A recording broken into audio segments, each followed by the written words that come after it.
Let's go now to the Greens. And as we've mentioned, the Greens backed the government's gun control laws but voted against the hate speech bill in the Senate last night.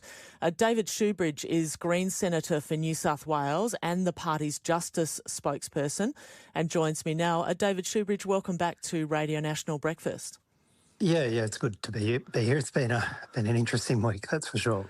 Well, why couldn't you support the hate speech bill yesterday?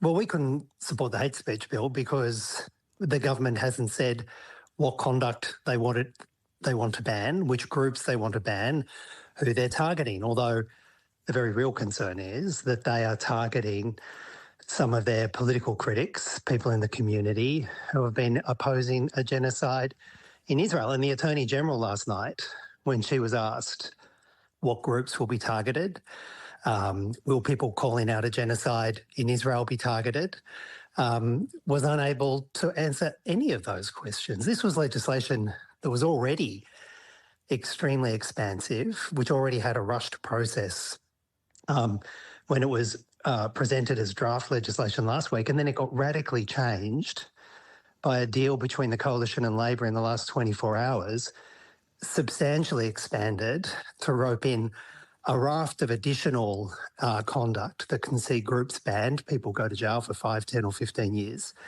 in legislation that almost no journalist has read, the community hasn't read, and the multiple legal experts we consulted yesterday said was dangerous, reckless and incredibly expansive. So, I think it would have been beyond reckless. It would have been a sort of betrayal of basic sense of democracy to ram through legislation last night with such broad-ranging impacts when every legal expert we spoke to said it was reckless and dangerous and they didn't know the scope of it, and when the Attorney General can't even describe it.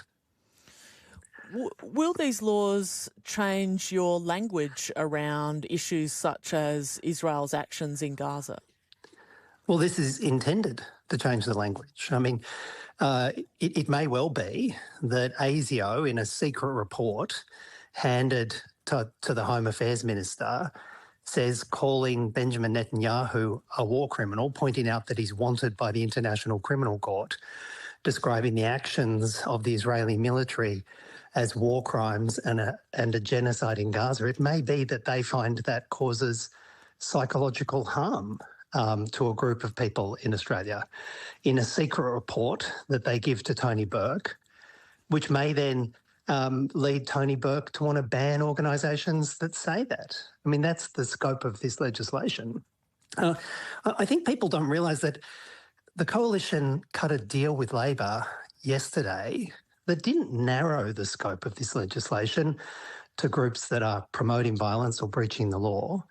The deal the Coalition cut with Labor in the last 24 hours massively expanded it. It broke in 7 different state laws and said conduct that breaches any of those 7 state laws, which includes tests like ridicule and contempt, that can lead to the banning of organisations, the criminalisation of being an informal member of those organisations, and people going to jail for 5, 10 or 15 years. We had senior counsel saying to us they couldn't tell whether the laws were intended to apply 7 different tests across the country based on the 7 different state laws that have been roped in, or if the Commonwealth Parliament was trying to apply those 7 different tests, which all have different thresholds, across the entire country. Now, how is it that law was rushed through with such wide-ranging implications and then given a rubber stamp by both Labor and the Coalition, Labor and the Liberal Party? I think because they know who they want to target. They want to target their political opponents. And when Tony Burke says we shouldn't worry that ASIO in a secret report is the civil liberties check and balance in this, let's be clear.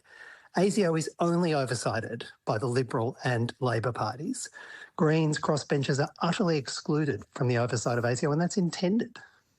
On the issue of banning hate groups and procedural fairness, the Attorney-General Michelle Rowland notes there is parliamentary oversight and judicial review mechanism in the legislation. In your view, is that enough of a safeguard? Well, the parliamentary oversight is literally only of the Labor and Liberal parties. Greens and crossbenchers are excluded from any oversight of ASIO. The community is excluded from any oversight of ASIO. when we ask them questions in Senate estimates, they refuse to answer important questions. I mean, we've been trying to seek a briefing from ASIO after the appalling anti-Semitic attack in Bondi, where that hasn't been made available to us. Nobody outside of a small club in Canberra who live in the so-called parties of government, Labor and the Liberal Party, genuinely think that ASIO and the parliamentary oversight of ASIO is working. And in fact, one of the critical things I think the Royal Commission should be looking at is just that failed self-referential oversight of security agencies. It clearly isn't working. And the idea that judicial review is a check, the people challenging a banning list will have never seen the ASIO report. They'll have never seen the basis upon which they've been banned. How can they adequately review that in court? And of course, judicial review isn't a merits review. It's just a procedural review. There's been criticism of the Greens' contribution to this debate, accusations that the Greens used the condolences to suggest that, quote, powerful forces are using the Bondi attack to promote their own agenda. How do you respond to that? Well, no, the attacks were even worse than that. The attacks were that me saying that the hate that was directed by these two hateful men against the LGBTI community at Bondi, that same hateful ideology could have been equally directed against women in positions of political power or against the LGBTIQ community.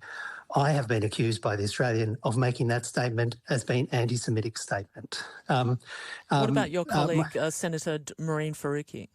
Well, Senator Faruqi has pointed out that the Murdoch press, the Liberal Party, the Israeli government, Benjamin Netanyahu, premiers around the country have been weaponising the appalling killing on Bondi Beach, weaponising it and politicising it. She pointed out that they were the powerful forces, and she was being criticised by The Australian as that being anti-Semitic. I think that really deeply ugly political attack on my colleague Senator Faruqi, myself, my leader, Larissa Waters, claiming that those statements are anti-Semitic shows what those parties that are pushing this legislation through, what the Murdoch press and the backers of this legislation are saying is quite chilling. If I can't say that the same hateful ISIS ideology that delivered the appalling anti-Semitic attack on Bondi